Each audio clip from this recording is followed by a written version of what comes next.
Distributivo por Juan Carlos Alfonso Rodríguez. El shock distributivo puede ser ocasionado por tres patologías en sí: la sepsis, la anafilaxia y el choque neurogénico. En el choque neurogénico se causa, es causado por traumas, tanto craneoencefálicos como espinal. Se caracterizan por un aumento o una disminución de las resistencias vasculares, una mala distribución del flujo sanguíneo, que ocasiona una acumulación de sangre en el sistema venoso, perfusión inadecuada del lecho vascular esplácnico, liberación de mediadores inflamatorios y reducción del volumen por escape capilar, acumulación de ácido láctico en los lechos tisulares con mala perfusión. El shock séptico es la manifestación más grave de una infección, la principal causa de mortalidad infantil a nivel mundial y es la más frecuente. Es considerada una patología que requiere un tratamiento y un diagnóstico eficaz y rápido, ya que puede desencadenar y traer secuelas al paciente mortales y graves. La gravedad del shock son desencadenados tanto por la infección como por los mecanismos compensatorios del huésped, es decir, que puede ser como la infección, la bacteremia, por decirlo, o foco respiratorio, pero también el huésped, al tratar de combatir esto, se ocasiona daño a sí mismo. Más adelante les hablaré sobre esto. Entonces, al haber una vasodilatación, se pierde el tono vascular. Esto impide la autorregulación del flujo sanguíneo y la adecuada distribución del flujo sanguíneo a órganos y tejidos. Entonces, al perder este tono vascular, ya no hay un flujo sanguíneo adecuado a los tejidos y no llega la suficiente sangre que necesita el órgano o que necesita el tejido como tal. Hay una lesión endotelial y esto aumenta la permeabilidad capilar, lo que hace que todo este líquido que está en los vasos salga al espacio intersticial y altera el gradiente oncótico porque las proteínas se extravasan. Extravasación de líquidos ocasiona el edema, que llamamos. Esto se va a manifestar en inflamación. Más adelante les hablaré en las manifestaciones clínicas cómo es esto. Bueno, unas características clínicas de la sepsis en niños es la siguiente. Como hay un gasto inadecuado cardíaco, más adelante les hablaré que hay una disfunción cardíaca. Como hay un inadecuado gasto cardíaco, el, el huésped trata de compensarlo incrementando la frecuencia cardíaca y la resistencia vascular sistémica, hasta podría incrementar el volumen de eyección sistólico, pero esto se va a ver ineficiente o pues fallido debido a que no va a tener el flujo sanguíneo o la capacidad de sangre para suministrar, y pues va a ser ineficiente todo este proceso, agotando más así al huésped.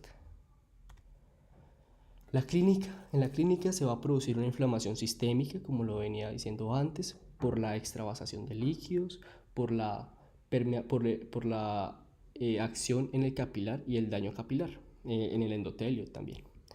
Una disfunción cardiovascular, debido a que el corazoncito no va a bombear la sangre suficiente que puede, y esto va a hacer que se acumule más sangre en las venas, ocasionando así una hipertensión venosa, pero no un suficiente flujo sanguíneo en las arterias. Todo se va a acumular en las venas. De este modo, la sangre no va a llegar al corazón para oxigenarse de nuevo y no va a haber una disponibilidad de oxígeno, es decir, va a estar disminuida esta disponibilidad de oxígeno y no le va a llegar de nuevo el oxígeno adecuado o que necesita al tejido y al órgano. De este modo, la célula va a querer compensar en un metabolismo, va a querer compensar esto cambiando su metabolismo, alterándolo. Las valoraciones iniciales van a ser tres: la apariencia, la respiración y la circulación. A grandes rasgos, la apariencia está si el paciente está postrado, si se queja, si está hipotónico, entre otros. La respiración sí va a presentar taquipnea, disnea. Hay que pensar que los focos respiratorios es un foco de infección bastante frecuente. Puede ser como por ejemplo una neumonía, entre otros, y es secundario a una acidosis metabólica. Puede ser secundario a una acidosis metabólica. En la circulación vamos a ver los pulsos alterados o si el paciente va a estar pálido, haciendo así que el llenado capilar va a estar disminuido, que hablaré más adelante. Entonces, todo esto, a pesar de que hay un flujo sanguíneo ineficiente, va a ocasionar, el paciente va a tener microembolizaciones, microtrombos, debido a un depósito de fibrina en los vasos. Entonces esto va a ocasionar los microtrombos. Importante esto. La disfunción cardíaca. Como les decía, la disfunción cardíaca pues, va a producir hipotensión en la arteria, por decirlo así, porque no va a haber el flujo necesario. Lo que va a tener una necesidad de fármacos vasoactivos para mantener esta presión arterial en un rango normal, para tratar de compensarlo. Las características siguientes son la acidosis metabólica, el aumento del lactato arterial, llenado capilar prolongado y diferencia en temperatura periférica. Esto va a estar acompañado de unas temperaturas aproximadamente entre un 38.5 hasta un 39.5 de Celsius.